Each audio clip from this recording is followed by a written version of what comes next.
Good morning, or good afternoon, or good noon. Welcome to the Smarter Together webinar series hosted here at Georgia Tech. Today's topic is on voter research and technology. My name is Michael Chang. I serve as the Deputy Director of the Brooke Byers Institute for Sustainable Systems here at Georgia Tech. And it's been my honor this semester to serve on a voter engagement steering committee here at Georgia Tech, in which we're encouraging students, faculty, employees, and alumni to vote, to register to vote, and to actually engage in the voting process itself.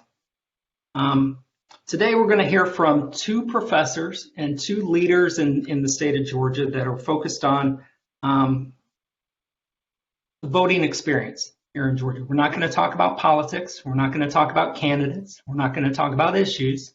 We're going to talk about the voting process itself and maybe ways in which we can further enhance the ways in which people engage in the voting process, that the activities that they have to do, that they have to execute and be able to ensure that they successfully vote, and the ways in which technology might play a role either today or in the future, sort of moving forward.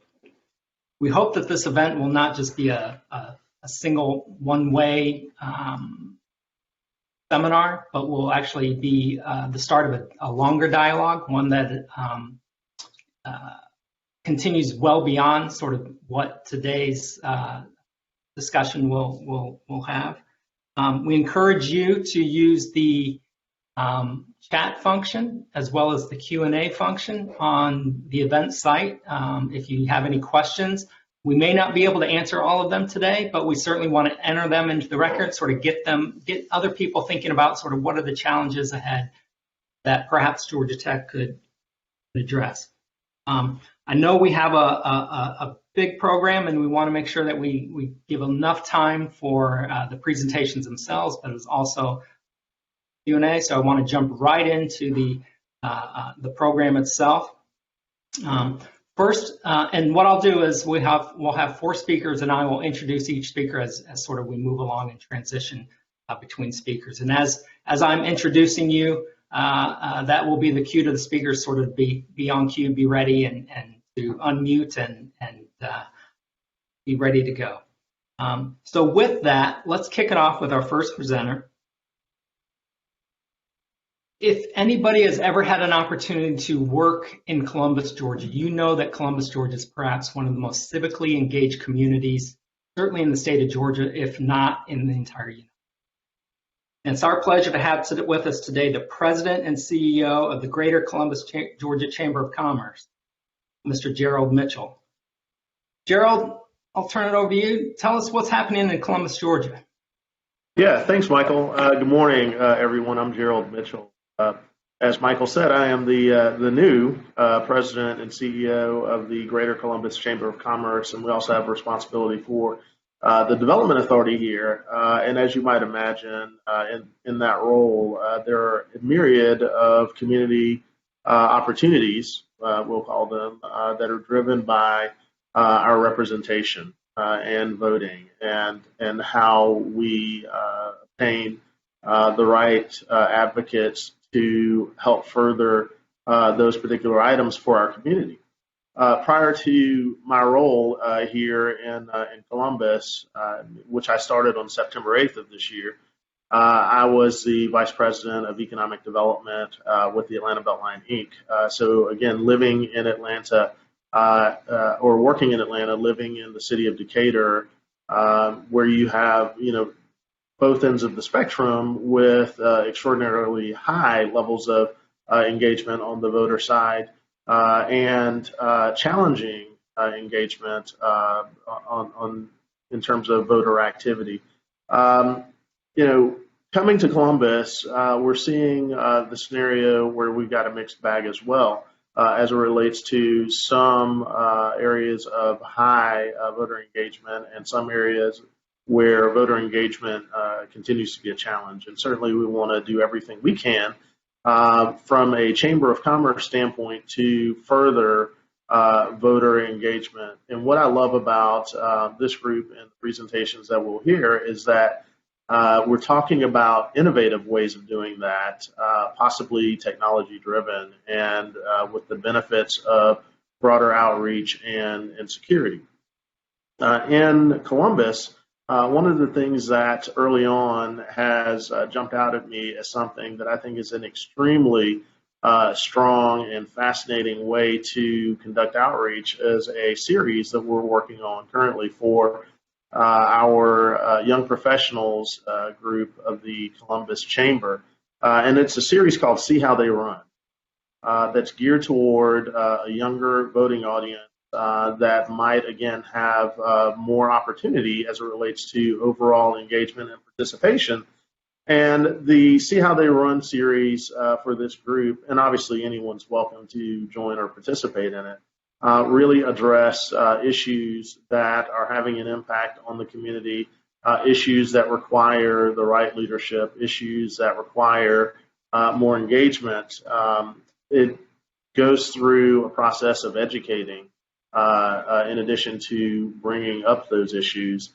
And then the ability to put fact-finding and validating or vetting information received to the test by checking other resources, for instance, the Secretary of State's website, to further gain or obtain information about what a person's position might be or might evolve to as it relates to these issues. As we're seeing in other areas, the absentee ballot boxes are critical because they are a key component for accessibility, potentially for senior citizens or other individuals that have challenges with mobility.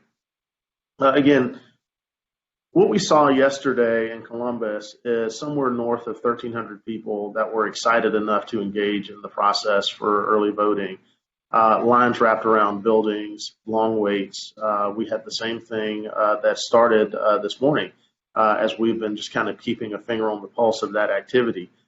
So again, these things are good in that it's suggesting a high level of excitement around this sort of civic engagement that I think becomes somewhat of a training ground, for lack of a better way to put it, for other types of civic engagement. For instance, feeling the responsibility to vote might also lead to better results in things like filling out the census. It's also leading to younger volunteers wanting to be poll workers. I'll point out another item that's going on here, and it's organized by high school students, and it's called Your Voice, Your Vote. And again, this program is another program targeted toward younger voters or younger constituency and engaging them in the process. So I'll stop there. But again, I think that it's really important that the future of voting and civic engagement being further enabled by technology is a good thing. And I think it's something that hopefully we'll hear more from our other panelists on. But again, it's something that we as a Chamber of Commerce have a vested interest in making sure it happens in some way or another. Thank you, Gerald. I know that you have to run a little bit early today, so we want to pause for a moment and give our audience any time to type in any questions that they might have specifically about some of the work that you're doing in Columbus. But while they may be working on that, and I did want to ask a couple questions. And it seems that your programs are very much geared towards young people. So why is that such a special emphasis right now? Why specifically target the young when there's so many issues, topics, needs sort of within the broader community? Yeah, thank you for that question. I think it's a really good question. And I think some of it is rooted in perception and some of it is rooted in reality. And that the reality component is that many of them have never voted before.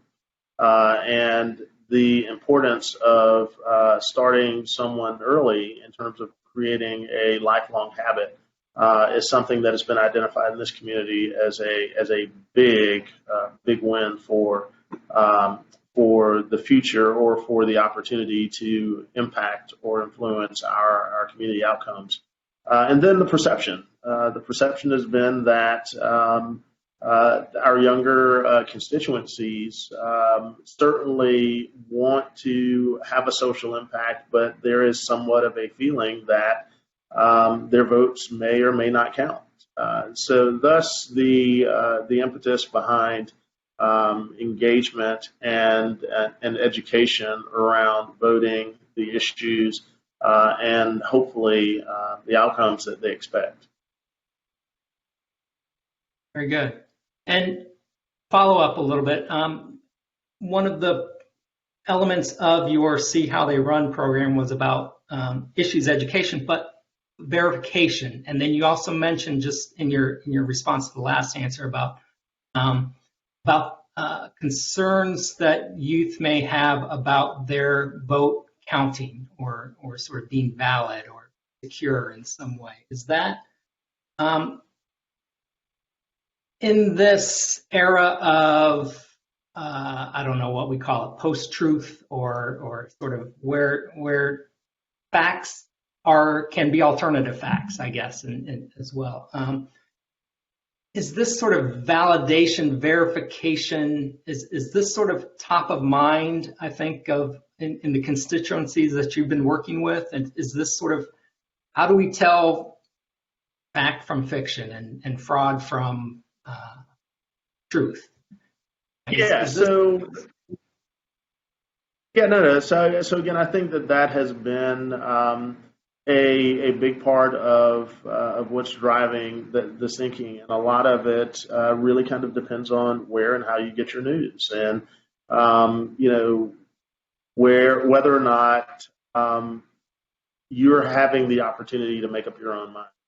That has been a big part of what younger audiences have been articulating, and it's wanting that ability to make up their own mind based on what they believe to be right. Again, I think that has been a factor in those communications. And this is an opportunity for, I think, people to be further empowered and make their own choices about what's in their best interest. Very good. Thank you. We did have one question come in through the chat, and it's something that I think will be recurring and addressed to all of you. And Gerald, you even mentioned the long lines today and yesterday in the early voting stations. And one of the questions was, what do you think can be done about sort of the long lines or the 8-hour waits or the exorbitant waits that voters may be experiencing? Is there anything do we need more polling stations? Do we need faster voting processes? Do we need more people practicing other forms of voting other than in-person voting? What do you think is the solution? I think it's all of the above. And I think that one of the things that you didn't mention, but again, I know that other panelists is taking this or enabling more technology or digital means, having a very high degree of confidence that those mechanisms are secure. Again, I think it's all of the above, and then adding the technological opportunity. Okay, very good. Thank you. Well, Gerald, we'll move on, and I hope you can stay with us as long as you possibly can. And if there's any other further questions, participate in the chat process as well, if that works for you. If not, jump back in and pull you up live while you're still here, we can do that as well. Absolutely. Thank you guys so much. I appreciate it. Thank you. Let's transition to Rich DeMillo. Rich, you've worn many hats in your long and storied career. You've been Chief Technology Officer at HP. You've been Dean of the College of Computing here at Georgia Tech. You've led a group that re-envisioned education in the 21st century. And now you're serving as the Dean as the chair of Georgia Tech's newest school, the School of Cybersecurity and Privacy. And I know that you've done some specific work along voting. So what can you tell us about the voting process? Is it safe? Is it secure? Is it 21st century, or are we still looking at 18th century sort of protocols?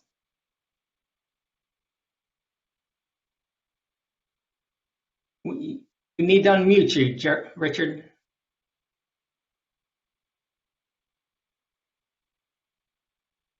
Thanks for a broad highway to drive on here. Yeah, so those are all great questions, and our focus has been on the idea that election technology, if it's going to be used, should be safe and secure, and should conform to the standards that are accepted among cybersecurity specialists. I think what maybe to kind of give you a flavor of the sorts of things that we're considering, I can just go very quickly through a short presentation that I think highlights something that you wouldn't expect to come out of a cybersecurity group at a place like Georgia Tech.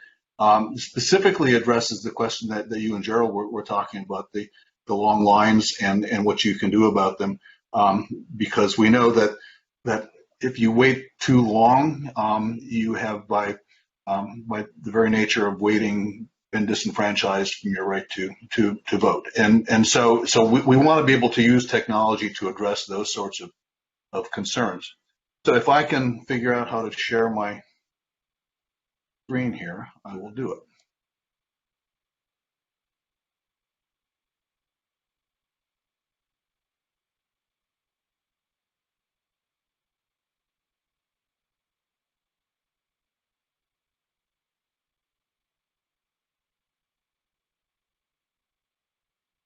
We see it. Okay. You see it? Yes. Good. So we've gotten through that hurdle. So as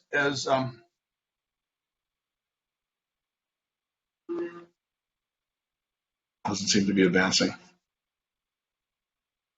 So we conduct research on many aspects of voting and elections, and you can see some of the things that we're currently working on here. Everything from vulnerability analysis of electronic voting machines to methods of assurance to convince decision makers and the general public that votes are being captured and recorded as intended.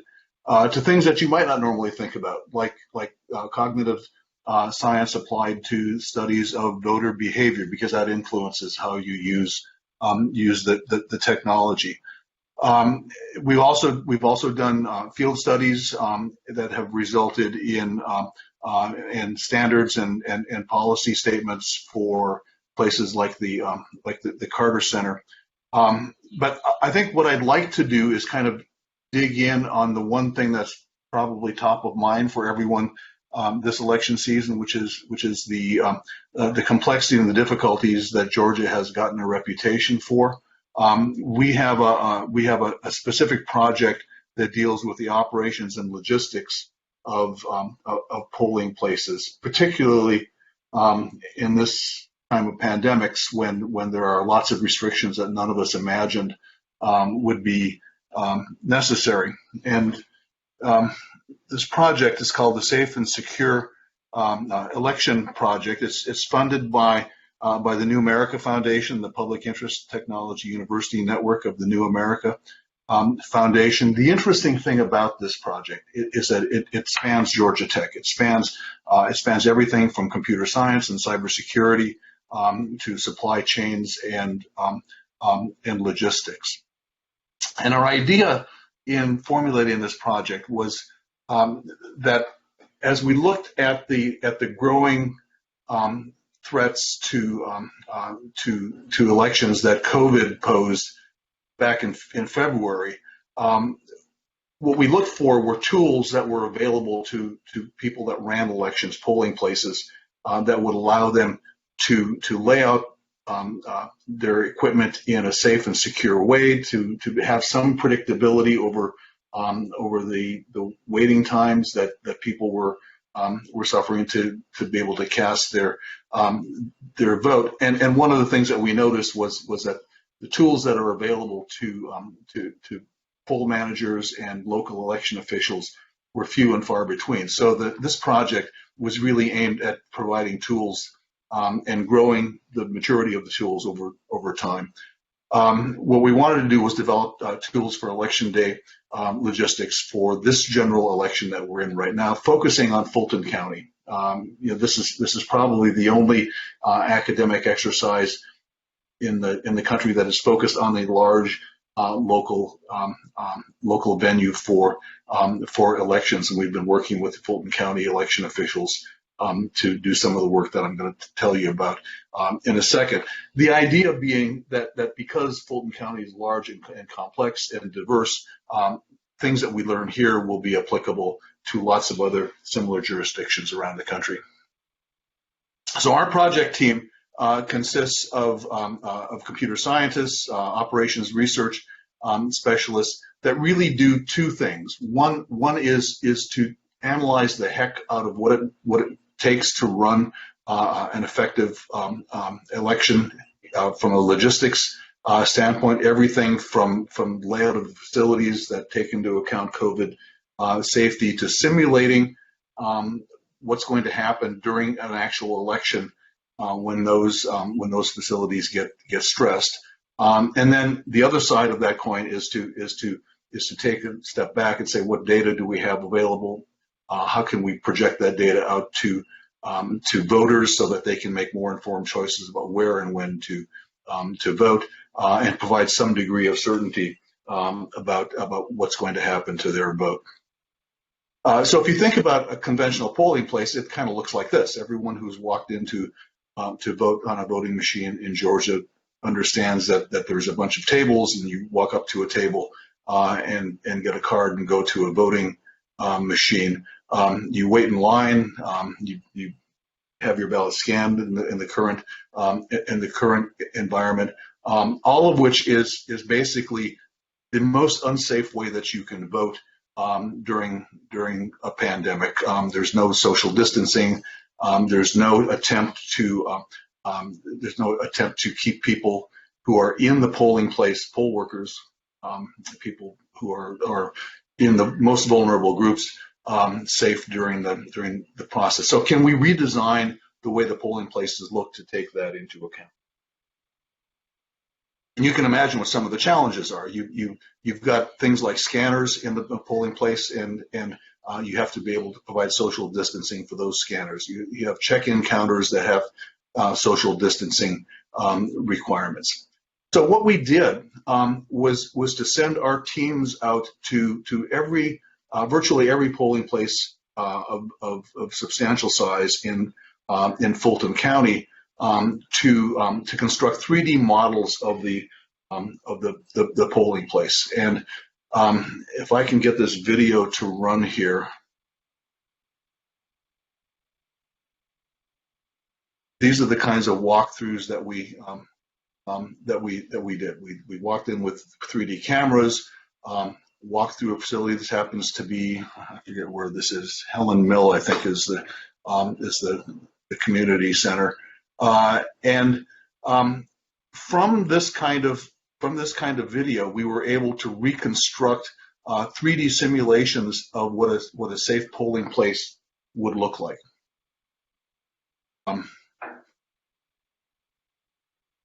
We laid out machines that provides safe social distancing. We laid out machines in ways that would preserve voters' secrecy, the secret ballots, so the machines aren't going to be visible by anyone who happens by. We had entrances and exits of the facilities laid out in such a way that people were not likely to run into each other. And so what we gave to the election officials in Fulton County were these kinds of simulations.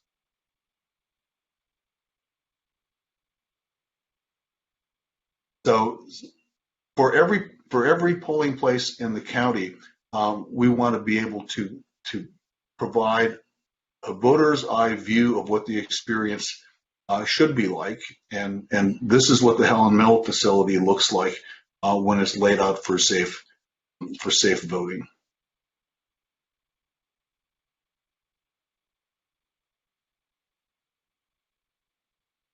Now, this is an ideal. This is not something that you're going to achieve in one election cycle. But with tools like this at their disposal, local election officials will be able to design their facilities. We use tools that were developed at Georgia Tech for laying out hundreds of classrooms in a relatively short period of time this winter, so that we could conduct classes. We use 3D modeling tools and simulations that take into account events that are unpredictable, like should the check-in machines go down, we would be able to accommodate that. And the facilities that we're looking at go all the way from things like Helen Mill that we just walked through the McCamish basketball arena, which I think next to State Farm Arena is the largest polling place in the county. And you can see the layout here of McCamish Arena, where the circular rings, the yellow circular rings, are places where people can safely queue up to vote. The results to date are 3D COVID-safe layouts for most of the large polling places in Fulton County, and most importantly, simulations for likely scenarios. And you can see in this spreadsheet the average queue length. A queue is the waiting line. So the average queue length depends to a large extent on the number of check-in stations and the number of ballot marking devices, voting machines that are available. Should any of those machines go down, the waiting times go up dramatically, and we have ways of predicting those waiting times depending on the various scenarios that we face. And our final task in this project is going to be to put together a set of voter-facing tools that push this information out to voters and end users. So this is the kind of thing that these interdisciplinary teams are uniquely positioned to work on, and we expect this kind of work to continue into the future, maybe with a national scope. Thank you, Richard. Again, I'll encourage questions sort of to come in now, or we can also have some time at the end where we'll have questions. But one quick question I wanted to ask you is about sort of the balance between safety and security and perhaps reduction capacity in some way. How do you balance that? Or is it that you're able to create more? Was the system so inefficient to begin with that any type of intervention here is certainly going to improve the efficiency to begin with, and then you might face a reduction in capacity as a result of additional safety and security for COVID type prevention measures to be put in place? Well, what do you see there? So planners have lots of constraints placed on them. The voting statutes require a certain number of voting machines based on the population of the county, and so we're sort of stuck with this model in which we have to have a capacity that matches what the statutes say. I think it's an imperfect match. It's probably an overconstrained problem. In the best of circumstances, given the constraints of a pandemic, it becomes unmanageable. And as we've seen in some of these studies, if you try to do this by hand, it's an extremely fragile process. If you just walk into a large polling place, a random polling place in Fulton County, you will notice choke points. You will notice a single door leading into a high school gymnasium in which there is a single table at which multiple different kinds of transactions are being carried out. If one of those transactions, someone comes in, for example, to cancel an absentee ballot so they can vote in person, that's a time-consuming process, and everyone behind that person in the line is then affected by it. You wouldn't necessarily think about that when you were placing a folding table in the gymnasium. You would have to run the scenarios to figure that out. And then the question becomes, so what do you do about that? Do you have two tables? If you have multiple tables, they have to be not too close together because they have to be safely distanced. They have to be not in the direct line of sight to the ballot marking devices because that would compromise voter privacy. You can't hide the machines too much because the poll managers have to be able to see whether or not someone is fiddling with the machine. So all of those constraints come together and create kind of a messy problem from a logistics standpoint. And our whole point in doing this was to give people that are laying these facilities out the tools to make the most rational choices possible.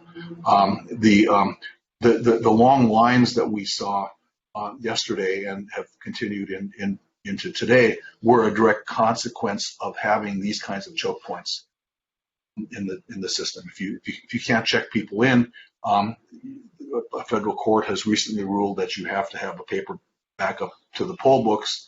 Again, it's a time-consuming process to look up a person's name. I think we'll get better at this as time goes on. But because we are using in this state these voting machines that have these built-in barriers to accessing the right to vote, we're sort of stuck with the process that we have. I think one of the fortunate things is that the people doing this work have been doing logistics and supply chain modeling for the most complex systems in the world, and now they're turning their attention to the voting system, which I think is ultimately going to pay off for the state. Very good. Thank you. For the sake of time, let's continue to move along in our program a little bit. Next up is Richard Bark. Richard is an associate professor and the director of undergraduate studies in the School of Public Policy. Richard has been at Georgia Tech for a long time, and he's inspired countless students, maybe perhaps thousands, tens of thousands of students, to become more civically engaged, myself included as a former student of Richard's as well. So Richard, what can you tell us about sort of the role of public policy and sort of people in this process? People always get in the way of our great technology solutions.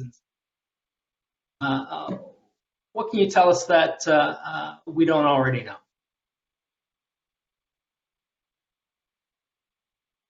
And you might need to unmute. Are you seeing my screen? Yes. Okay. Well, thanks for inviting me to be part of this. As I understood it, we had basically two goals. One was to try to talk to them about the kind of R&D that's going on at Georgia Tech that's related to voting technology, which I'm going to do a bit of, but I'm not nearly as engaged with that as people like Rich DeMillo. But also to answer the question about whether technology is a panacea or a Pandora's box. That's an interesting set of questions. It's the kind of question. What I want to do is kind of approach this from the perspective of social scientists. My undergraduate degree is from Georgia Tech, but I went on to study political science. And as all of you know, I think there is no political science department at Georgia Tech. So last year, one of the attendees right now from the College of Sciences invited me to be part of what's called a VIP course, a vertically integrated project course on voter technology. And we've worked with 5 instructors, including myself and Jennifer Levy and Chris Ledantek from LMC and so forth. We've had about 30 students involved, and I think at least one of them is attending right now. I saw her on the list.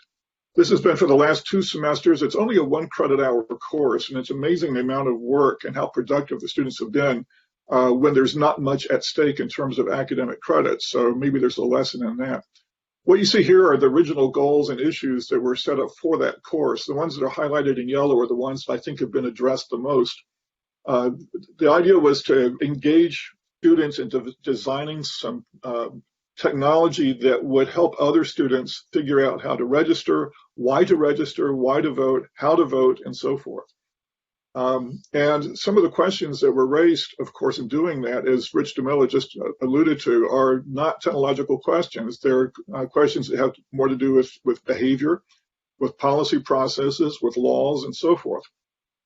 So bringing together students from computational media, from computer science, and public policy in particular, with having faculty from the College of Sciences and from Ivan Allen College and students from computing, it's been a really interesting project. I'll show you an example of what they've done. They've produced a very effective web page. Here's the URL. Any of you are welcome to go to it. Again, this was designed mainly for students. You can see here there's a form where students can find out how to get an excused absence from a course if they want to vote on election day.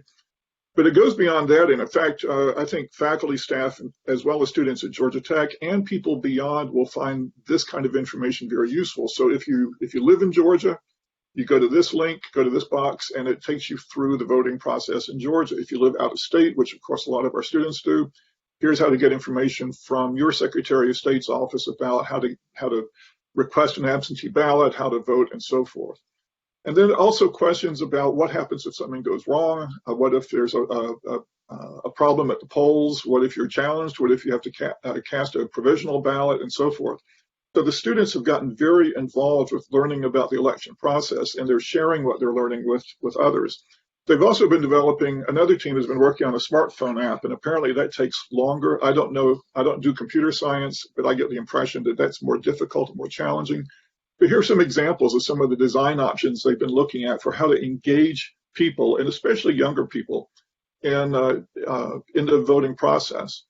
I think a week or two ago, I asked the students, they were talking about cute icons and gamification of the voting process. And I asked them to consider how James Madison might have reacted to those terms with respect to what he and the founders were designing.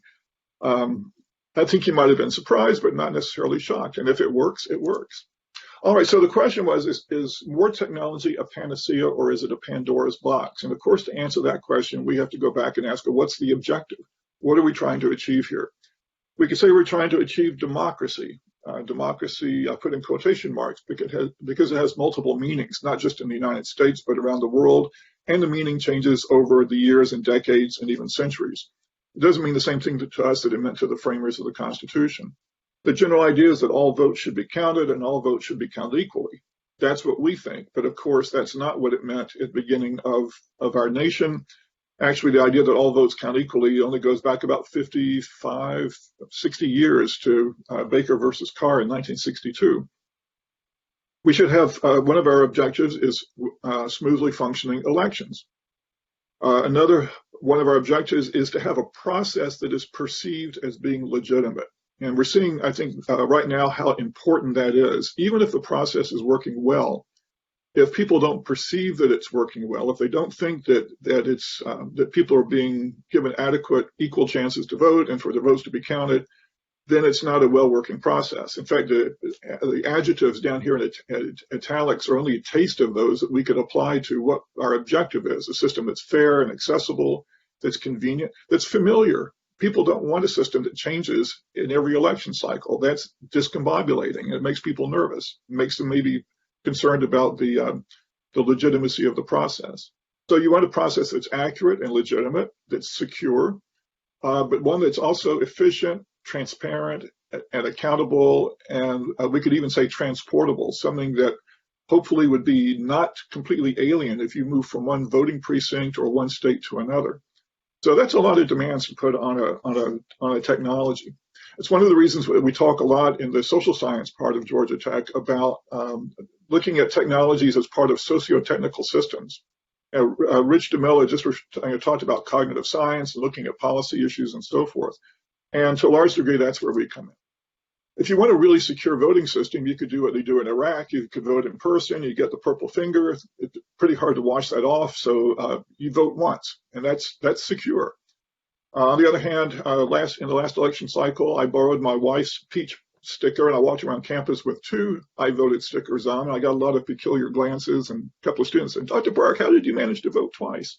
It was intended as a joke, but a couple of people took it seriously. All right, so what do we mean by voting technology? It's not just about engineering, of course. The postage stamp is a really powerful voting technology. Think about how societies and businesses and governments functioned before the postage stamp was invented. I think in England in the 1700s, I think. I need to look that up. The postage stamp, we don't think of that as technology. Well, of course, it is a technology. It is a device. It is something that we use to carry out a function. So we need to think broadly about what we mean by voting technology. It isn't necessarily something that you have to plug into a wall outlet. And as I said, technologies, they're part of this complex set of social and behavioral phenomena that go on. At the bottom, I write here that it involves different laws, different cultures, government agencies, voting equipment vendors, nonprofit groups, citizen activists, the media, elected officials, and so forth. All of these are stakeholders. And as you're designing a system that is intended to work in the public arena for a public purpose, then you have to take all of the relevant stakeholders into account as much as you can. I tell students also that any kind of voting technology any kind of technology for it to be successful ultimately has to at least notice a number of constraints that can apply. Now, not all of these apply equally in all technologies or in all policies, but obviously the technology has to be scientifically valid. You can't just make stuff up. It has to be feasible from an engineering sense. You can't say our Mars policy is to use transporter beams. It has to recognize the realities of economics because resources are limited and we have to make decisions about how to allocate them, either through the market or through government. It has to be consistent with constitutional law, with a variety of statutory laws. Sometimes they are very ambiguous and sometimes they seem to conflict with each other, even from state to state. You have to worry about organizational and institutional capabilities. We might make a change in the voting laws in Georgia, and then we might find out that the counties or the precincts are simply not capable of doing what's being demanded of them. They might not be ready yet. They might not have the resources. We have to worry about ethical principles, about social norms and traditions. A lot of people want to go stand in line to vote because they've always stood in line to vote. And to them, voting means you stand in line next to your neighbors and you have the pleasure of actually casting your ballot physically. We have to respect that. Rich also referred to cognitive capacities. A lot of questions need to be asked about how people think when they're making decisions about whether to register and whether to vote. And finally, but not last, is politics. Whatever we do has to be consistent with the basic political culture that we live in. This list here is not in order. For some technologies and some policies, you might even reverse the list, or you might move these things around in terms of priority. So I'm going to give a couple of very quick examples. Voting places. There are over 100,000 voting places in the United States this year. There are 20,000 in California, about 2,300 in Georgia. The last list that I saw said we had 404 in Fulton County. I don't know if that number is a coincidence. 136 in Cobb County, where I live. How many systems does that mean that we have of ways of registering voters? How many types of polling places that we have? I mean, Rich did a great job of talking about modeling one polling place, or two if we count McCamish. How many times can that be replicated, and how much variation are there in polling places? And does it matter? I mean, we know, for example, from work in cognitive psychology that where you vote might matter. If you're voting on a school bond issue, whether to raise taxes for schools, if your polling place is a school, people are more likely to vote for the tax than if the polling place is a fire station or a senior center. So these things have consequences. And so forth. So, okay, another issue is registration. We passed a law in 1993, a National Voter Registration Act, which opened up a lot of opportunities for more voter registration, easier voter registration. But why hasn't the problem been fixed? Well, of course, it's because we have a very fragmented system. Some people are saying what we need is a national voter registration list.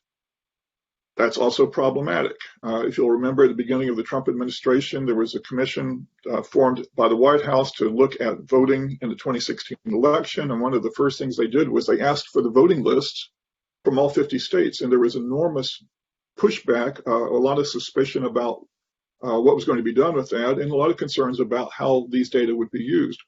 Is this purely a technological problem? It certainly is a technological challenge, but it's not purely a technological problem. Double voting. We all know that double voting is illegal, don't we? Well, it actually isn't. It depends on the laws of the state. I won't go through all the details here, but at the bottom there's an anecdote about a case in 2015 in Arizona where a woman who lived in Arizona, she was a legal resident, but she had moved from Colorado. She was still registered in Colorado, so she applied for an absentee ballot in Colorado, and she cast that an absentee ballot. Then in Arizona, she went and voted in person. Was she guilty of a crime? It turned out she wasn't, because what does "in the same election" mean? And the Supreme Court in Arizona said, no, actually, there was nothing in the law in Arizona that said that she couldn't vote in both Colorado and in Arizona because she was voting in two different elections. There wasn't a federal office involved. That would have been a problem. Anyway, Arizona changed the law the next year because they said that this is a loophole we need to close. Let me finish by saying I think it's interesting to wonder what the pressures are going to be for change after this election. Is this going to be the San Andreas earthquake of elections? Is this going to change everything? It might be interesting for those of you interested in this issue to think about the year 2014. What we were worried about then, before we were really worried about Russian hacking, about the U.S. Postal Service, about ballot fraud, about COVID, and so forth. What are the normal strains on the system? Some of them have to do with gerrymandering. Well, the Supreme Court ruled last year that partisan gerrymandering isn't an issue for the federal courts. The equal power of each vote. For 230 years, we've been dealing with this, where the small states get a disproportionate amount of political influence. Some people are trying to find some ways to adjust for that. Probably not in this cycle, but questions about third parties and whether our single-member district system without proportional representation, whether that makes third parties basically impossible. I mentioned universal registration. What do we do about voting machines? And of course, the Electoral College. So let me conclude with something from James Madison. As my students know, I always like to cite Madison. Madison said that democracies are going to be spectacles of turbulence and contention, so situation's normal. He also said that one of the things we have to worry about is that men, this is phrase, language from Federalist 10, men of factious tempers, of local prejudices or sinister designs, made by intrigue, corruption, or by other means, including legitimate means, first obtain the votes, the suffrages, and then betray the interests of the people. So the framers didn't expect this system to work smoothly. If we're looking for perfection, we're fooling ourselves. So the question is, how good is good enough? And that goes back to the question about what is a panacea? Something that cures all of our ills, it's not going to happen. But I think an intriguing question is what are we going to be asking about in January and February of 2021? I will end there. Thanks very much. Thanks, Richard. That was really insightful, and I want to move really quickly to Amy because we're getting near the top of the hour here in a moment. But just one quick question for Richard. This sort of came through the chat a little bit, but it was this idea that you raised the idea that elections are fragmented, and I also was thinking of a great politician of the past, but I was thinking of Tip O'Neill and his idea that all politics are local, and it seems like all elections are local and all constituencies are local. That you may have one polling precinct that is full of young digitally native population. Another polling precinct may have much older population. One might have a population that is not native English speakers. One might have a population of, we know that voting precincts in Kansas can be very different from voting precincts in Vermont, and one size is not going to fit all, whether it be a polling station design or the actual process of how votes are. How should we think about sort of the diversity of America, and should that be allowed to be reflected in the way in which we vote as well? We're not the only nation that has diversity. We're not the only democracy that has diversity. And one of the things that is remarkable when you start looking at voting and voting systems is how resistant the United States seems to be to learn from other countries, and how resistant we are, somewhat for constitutional design reasons, how resistant we are to change. But other countries have figured out how to do this. I mean, whether you're talking about New Zealand or Canada or Germany, I mean, those countries have diversity. They have older populations in some precincts and younger in other precincts. And yet, for the most part, they seem to be able to run their elections a lot more smoothly than we do. I think a lot of it has to do with the strange system, our strange interpretation of federalism, and how much power do we grant to state and local governments. Obviously, we want to grant them a lot, but especially in the case of national elections, should a local government be determining how people vote in a national election? I think that's one that's hard to justify. So that's an easy answer to a difficult question. Thank you, Richard. I want to turn now to Amy Fong. Amy is the Vice President in charge of Government Relations for the Atlanta Hawks. You might be wondering, why do we have the Vice President for Government Relations for the Atlanta Hawks on a webinar about voting? If you paid attention and you heard Rich DeMillo also reference it, State Farm Arena, as of yesterday, is a polling site, perhaps the largest in the nation. Early polling as well as election day polling, they've employed the full resources of the Atlanta Hawks. I saw a photo of Coach Carr sort of on the floor helping direct voters to proper stations. And it's really been a model for the rest of the NBA, National Basketball Association, as well as other athletic organizations that find themselves with very large venues not being currently used because of the COVID bans, yet they have exceptional skills in managing large crowds, getting them people to queue in line, getting them served and prepared really quickly. So, Amy, what can you tell us about sort of what you've learned as becoming an agent of voting innovation in America? Well, thanks, Michael, and everybody here. It's a pleasure to join Georgia Tech as both a double grad and serving in this capacity for the Atlanta Hawks as government relations. As you mentioned, back early June, before the June Georgia primary, our CEO, Steve Koonin, had the vision in this really odd year to turn State Farm Arena, the home of the Atlanta Hawks, into a premier voting location. And as we saw, there were a lot of issues for the Georgia primary in June, and we learned a lot by studying that. We had a practice run with Fulton County to serve as a primary runoff site in late July, early August. We learned a lot about systems, and while it was a smaller election in terms of the number of voters who would turn out, we were able to leverage that experience to kind of enhance our queue management and training protocols going into what we call our finals, which is this premier dance that we're experiencing right now. We had a overall successful day one of 19 days of early voting. Just to clarify, State Farm Arena is only an early voting location. We're not serving as a polling precinct for Election Day, and we're very proud to do so. As Michael mentioned, we had our coach, head coach Lloyd Pierce, directing folks, greeting folks, which kind of alleviated a lot of the stress that some of our voters came in. We did have a glitch yesterday. Early in the morning as we got going, it was running smoothly. 15 minutes in, all of our polling pads, which helped to process the voter cards, went down. We're uniquely positioned in that we have the most processing stations as well as voting machines. We have 300 voting machines spaced out throughout the arena. Very uniquely positioned, but it did go down.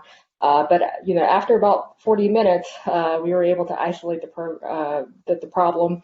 Working with Fulton County, had a backup that we didn't think we would have to exercise, but leveraged that backup, and we're back up and running. And so far, most voters have experienced about a 15-minute wait, including today so far. And so we're very proud to do so. We believe we can serve. We served just under 3,000 voters yesterday. We believe we could serve over 5,000 voters coming through with relatively the same amount of lines, voter wait time. And so we would encourage folks who can vote in Fulton County to do so at State Farm Arena and have a great experience. Because ultimately, what we want is folks to have an easy, seamless experience and to come and cast their vote in a relatively short amount of time.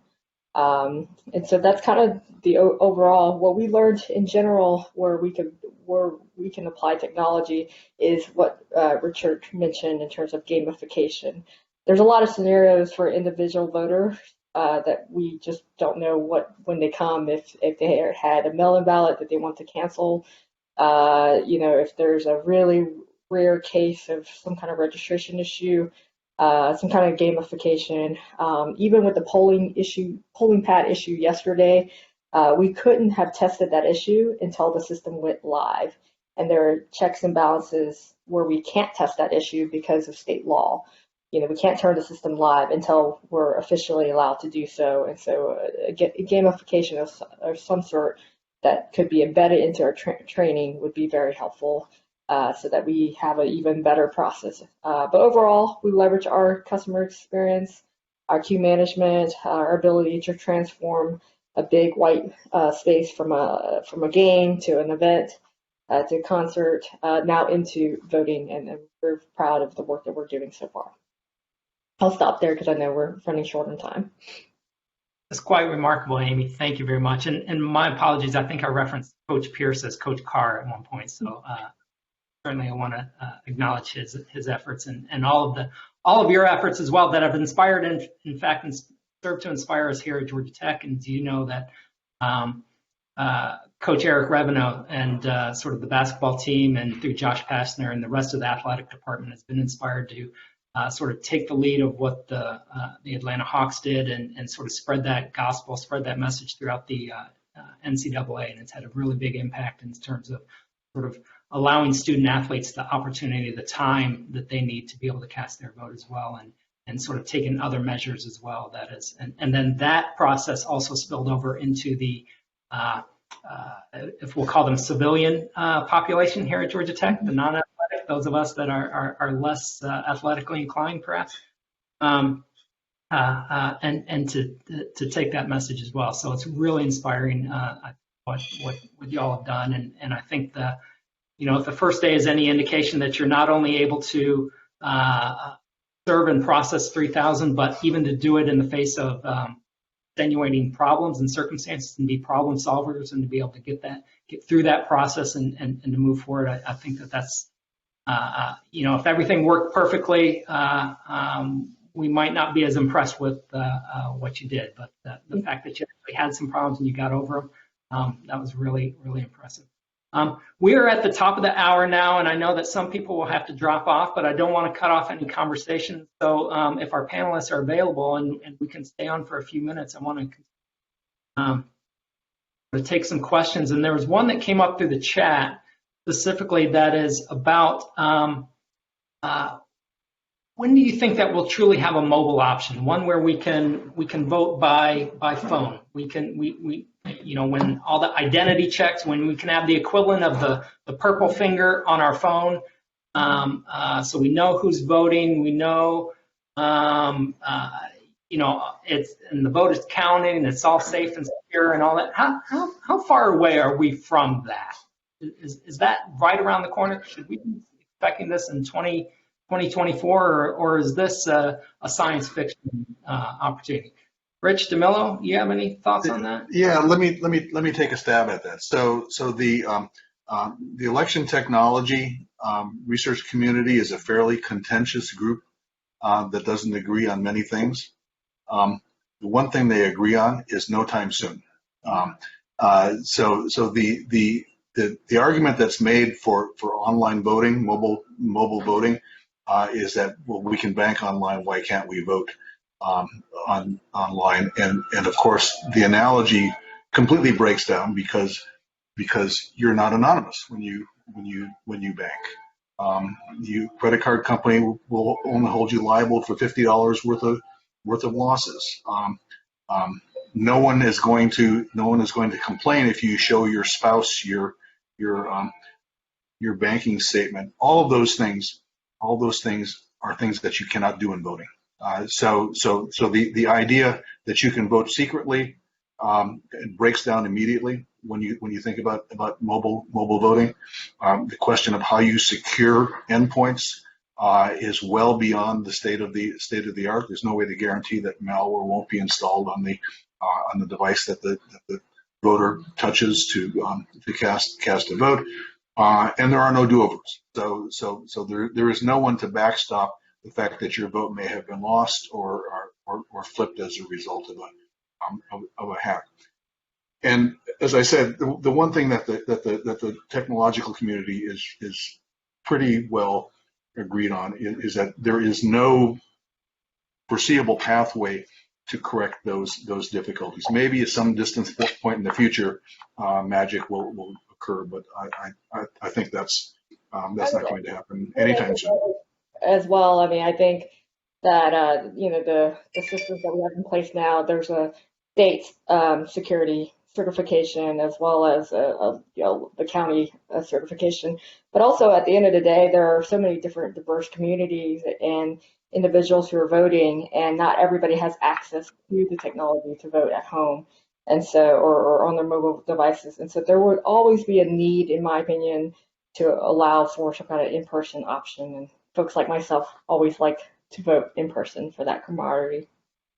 The only thing I'll add to that is that if there's a fascinating parallel with another early technology, back in the very early days of cable television, when it was actually called community antenna television, there were a couple of companies that were talking about this as being a mechanism to democratize America, where people could sit at home and watch a show about an issue, and then they could push a button on their little cable box and vote from home on whether they approved or disapproved of some particular policy. And that led to discussions about voting using cable television, and the same kinds of issues were being raised then. Of course, they're more sophisticated now, but basically the same fundamental questions were coming up. This was back in the late 70s and early 80s, I think. Interesting. Wonderful. I want to turn for a moment, if we can, talk about this idea of fragmentation. So I think the idea that, whether we should have sort of a universal, singular, federal sort of approach to voting, or if, the 100,000 precincts that we have now somehow provides us some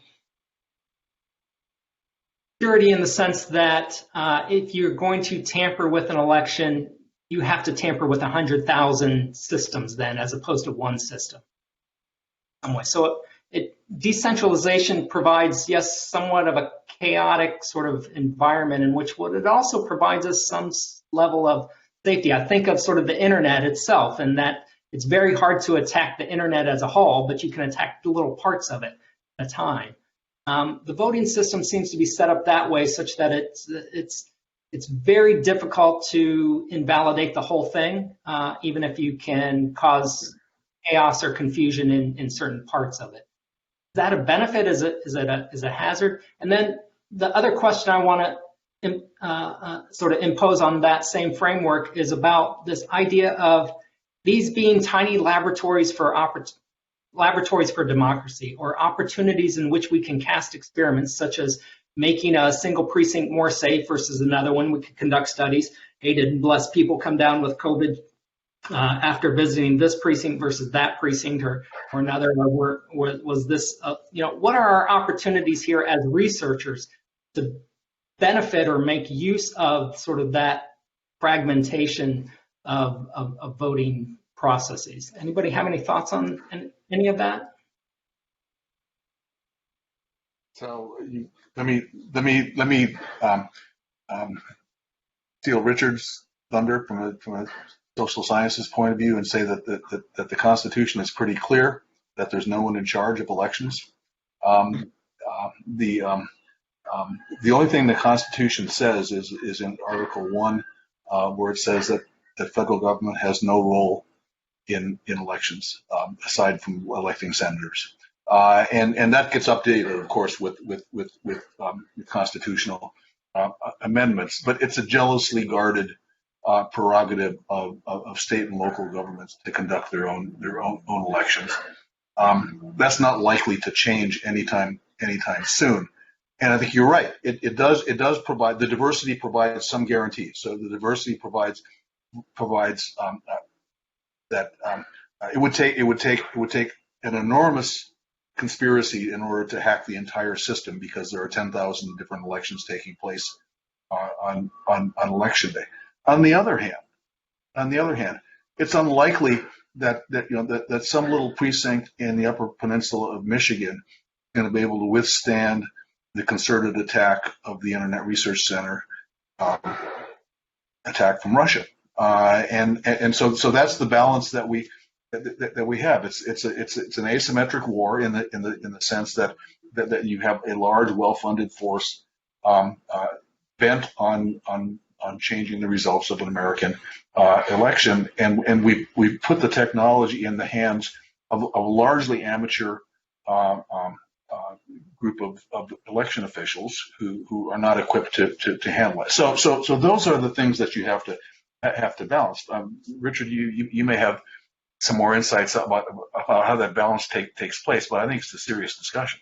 Well, that's the magic word, is balance. I mean, in terms of the Constitution, I mean, the gerrymandering case that was decided last year was largely, the claim was that it was violation of the 14th Amendment equal protection law requirement, and that people under the Constitution had a constitutional right for the election process to be as equal as possible, and no matter where they were. But what does that mean? And how do you define it? How do you measure it? How do you execute it? So yeah, it's a mess, and exactly, it's a matter of balancing. So on the one hand, what makes sense in a rural area of western South Dakota, where you've got a lot of people living on Native American land, and they're widely dispersed, and they don't have street addresses. What a voting system that makes sense there would not make sense in DeKalb County. So yeah, how do you reconcile those differences and still come up with a uniform, a system that is as fair and provides as much equal protection on the vote as possible? It's a matter of balance. I'll steal Richard's word back. I would echo that, and from a practitioner's point of view, in terms of like a lot of the lessons learned that we were giving to other teams in arenas all around the country. They couldn't do what we could do here in the state of Georgia because of their election codes, state election codes. And so, they're nowhere near the scale of providing the resources that the Atlanta Hawks and State Farm Arena has done. And we're interesting enough in a kind of a blue city, red state, and both parties have been equally supportive of the work that we're doing, which is not the same in some of the other arenas in cities that have big, diverse cities trying to pull off very similar support. And so it is complicated, in other words. Well, very good. Thank you. We are at 8 minutes past the top of the hour, so I think we better conclude now. Certainly, this is not the end of the discussion. I think that this is just the beginning, and I think it's clear that Georgia Tech has a role to play sort of moving forward, that I think we have some thoughts, some ideas, some perhaps technology, certainly people and personnel that can contribute. We graduate almost 10,000 problem solvers a year now, sort of into the community. And voting can be a very big, they can make a very big contribution. I want to thank our panelists again, thank our audience for joining us, thank the Georgia Smart Partners for sponsoring this event. And with that, we'll conclude. Thank you very much, and have a good day. Thank you.